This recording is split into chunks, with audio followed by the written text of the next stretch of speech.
Hello everyone, welcome to my YouTube channel English Linguistics and Poetics. আমার YouTube channel English Linguistics and Poetics এ সকলকে স্বাগত।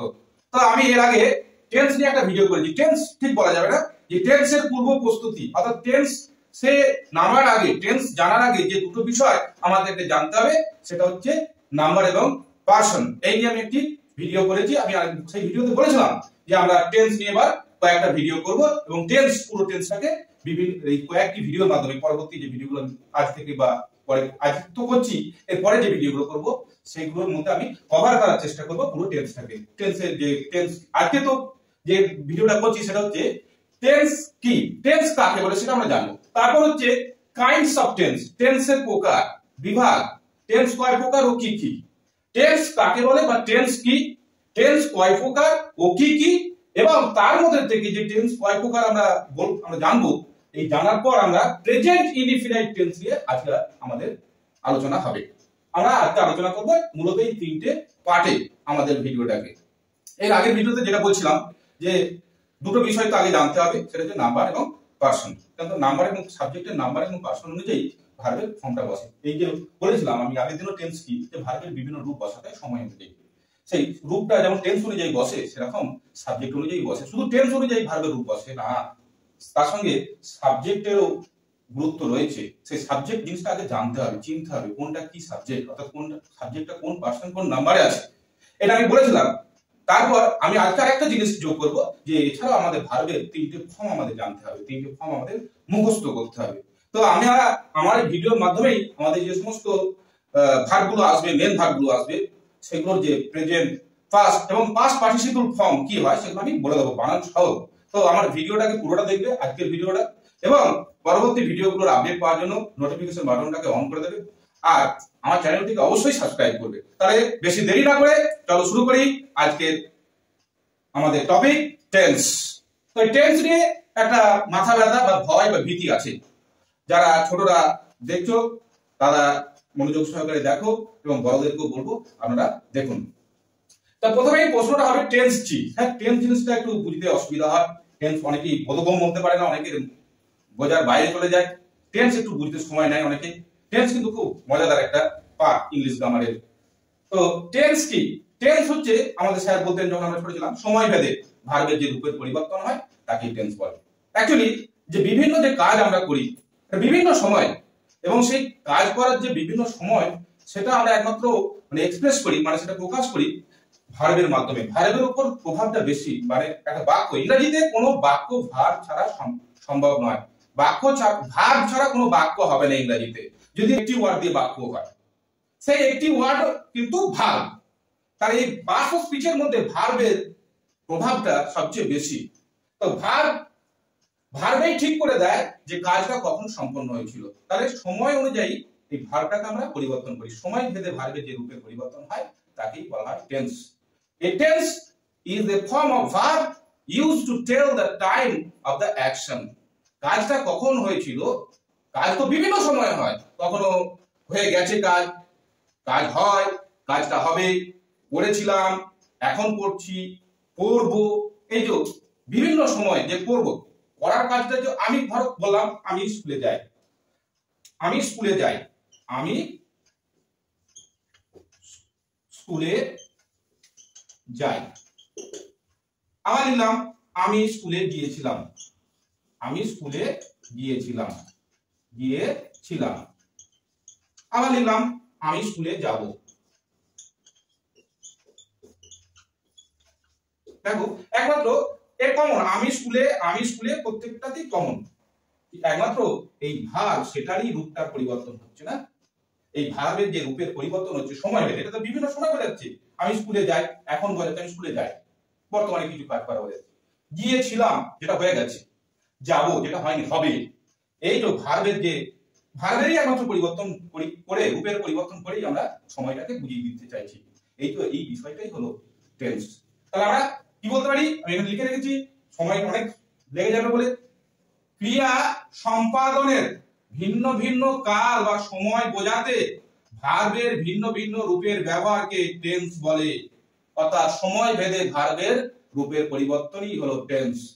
A tense is a form of the verb use to tell the time of the action, অর্থাৎ কাজটা কখন হয় বোঝাতে ভার্বের রূপে পরিবর্তন করাটাকেই বলা হয় tense.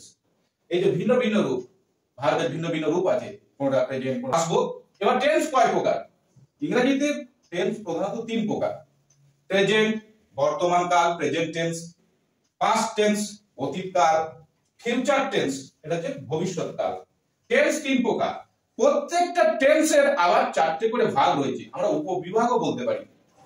Simple or indefinite tense, continuous or progressive tense, perfect tense, perfect continuous. এবার present simple, simple present or present indefinite tense, present continuous বা present progressive tense, present perfect tense, present perfect continuous tense, past indefinite tense, past continuous, past perfect continuous. Similarly, future indefinite, future continuous, future perfect continuous. এইভাবে আমাদের 12টা 3 4 12 খানা tense আমাদের জানতে হবে। তো আজকে হচ্ছে প্রেজেন্ট টেন্সের প্রথম যে ভাগ অর্থাৎ সিম্পল প্রেজেন্ট বা প্রেজেন্ট ইনডিফিনাইট টেন্স নিয়ে আমরা আলোচনা করব।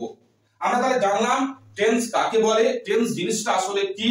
টেন্স হলো ভার্বের ভিন্ন ভিন্ন রূপ ব্যবহার করা, সময়টা কাজটা কখন হয়েছিল সেটা বোঝানোর জন্য। এবং টেন্স হচ্ছে 3 প্রকার এবং প্রত্যেকটা টেন্সের 4টে করে ভাগ রয়েছে। প্রেজেন্ট পাস্ট ফিউচার এটা হচ্ছে প্রধান 3 প্রকার টেন্স। এবার প্রত্যেকটা 4টে করে ভাগ রয়েছে, একই ভাগ প্রত্যেকটারই রয়েছে। যেমন প্রেজেন্ট ইনডিফিনাইট টেন্স মানে সাধারণ বর্তমান, সিম্পল প্রেজেন্ট। প্রেজেন্ট কন্টিনিউয়াস মানে ঘটমান বর্তমান। পারফেক্ট প্রেজেন্ট পারফেক্ট টেন্স মানে পুরা ঘটিত বর্তমান। আর ফিউচার হচ্ছে পুরা ঘটমান tense. Present perfect continuous tense. এই গেল আমাদের টেন্স এবং তার বিভাগ। এবার হচ্ছে present indefinite tense. Present indefinite tense, present tense কি করে? বর্তমানে কোনো কিছু হওয়া, করা, থাকা, মানে বর্তমানে কোনো কাজ বা হওয়াকে বোঝায়, বা হচ্ছে, হয়ে গেছে, কিছুক্ষণ ধরে হচ্ছে, এরকম বোঝাতে প্রেজেন্ট টেন্স ব্যবহৃত হয়। প্রেজেন্ট সিম্পল প্রেজেন্ট টেন্সটা কখন ব্যবহৃত হয় বা আমরা কখন ব্যবহার করি? সিম্পল প্রেজেন্ট টেন্স যে বর্তমানে কোনো কিছু হওয়া, থাকা, করা, এই তিনটেকে বোঝানোর জন্য প্রেজেন্ট টেন্স ব্যবহৃত হয়। প্রেজেন্ট টেন্স কাকে বলে? যখন আমরা কোনো কিছু হওয়া, থাকা বা করা বোঝাই তখন এই প্রেজেন্ট টেন্স হয়। আর কখন হয়? বর্তমানে কোনো অভ্যাস বোঝাতে বা চিরসত্য ঘটনা বোঝাতে বা চিরন্তন সত্য বোঝাতে বা ইউনিভার্সাল ট্রুথ বা ভবিষ্যতের কোনো কাজ বোঝাতে। একটা উদাহরণ দিলে, বিষয়টা উদাহরণ দিলে ক্লিয়ার হয়ে যাবে। ধরো আমি বললাম যে হওয়া, থাকা, করা, বর্তমানে হওয়া, থাকা, করা।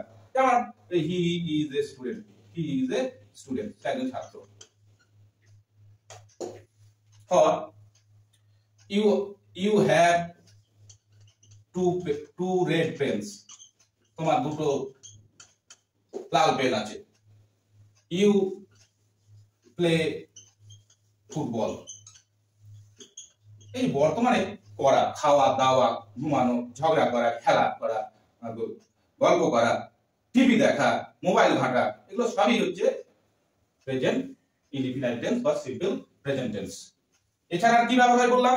আরেকটা ব্যবহার বললাম যে চিরন্তন সত্য বোঝাতে, ইউনিভার্সাল ট্রুথ, চিরসত্য বোঝাতে, বর্তমান অভ্যাস বোঝাতে। যেমন he goes to library daily, এটা বর্তমান। আর he works in a bank. আমরা বলতে পারি যে তোমার চিরসত্য, যেটাকে আমরা বলছি ইউনিভার্সাল ট্রুথ, যেটা আমরা বলি the earth moves round the sun. The earth moves around the sun, but the sun rises in the east and sets in the west. পূর্ব দিকে ওঠে সূর্য, পশ্চিমে অস্ত যায়। এটা চিরসত্য, ইউনিভার্সাল ট্রুথ। আর কি হয় না, the water freezes at 0 degree centigrade। আর কি হতে পারে? যে অদূর ভবিষ্যতের কোনো কাজ বোঝাতে। যেমন আমার বাবা আগামী বছরে রিটায়ার করবে। My father retires next year। আর কি হতে পারে? The school remain closed tomorrow।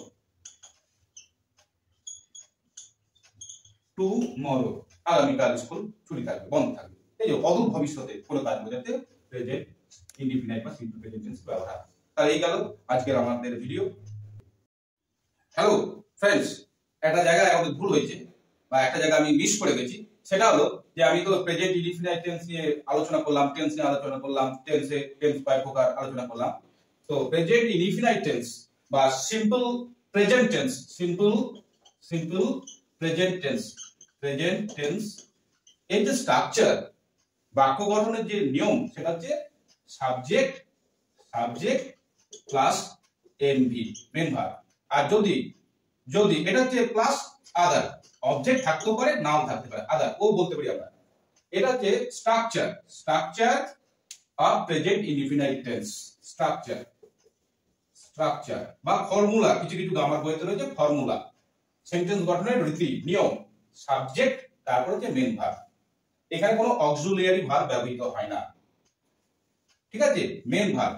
হ্যাঁ, আরেকটা জিনিস এখানে আমাদের মাথায় রাখতে হবে, অবশ্যই এই বিষয়ে আমাদের খুব সতর্ক হতে হবে। সেটা হলো যদি subject third person singular number হয়, the third person singular present, third person singular present takes s or es after the verb, ভার্বের পর s by es যোগ করতে হবে যদি সাবজেক্টটা থার্ড পারসন সিঙ্গুলার নাম্বার হয়। আর প্রেজেন্ট ইনডিফিনাইট টেন্স, এটা আমি বলেছি, এর আগে অনেকবার ভিডিওতে বলেছি যে টেন্স যদি প্রেজেন্ট ইনডিফিনাইট হয় এবং সাবজেক্ট যদি থার্ড পারসন সিঙ্গুলার নাম্বার হয়, তাহলে ভার্বের সঙ্গে s by es যোগ করতে হবে। এই জন্যই আমি প্রথমে টেন্সে আসার আগে, টেন্স নিয়ে ভিডিও করার আগে আমি পারসন এই যে সাবজেক্টের বিষয়টা আমি ক্লিয়ার করার চেষ্টা করেছি। যাই হোক, ভিডিওটা এদিকে দীর্ঘ হয়ে গিয়েছিল, আবার কিছুটা আবার অ্যাড করলাম, এটা আরো বেশি দীর্ঘ হলো। যাই হোক, এই অবধি অবশ্যই কিন্তু সাবস্ক্রাইব করবেন। ধন্যবাদ।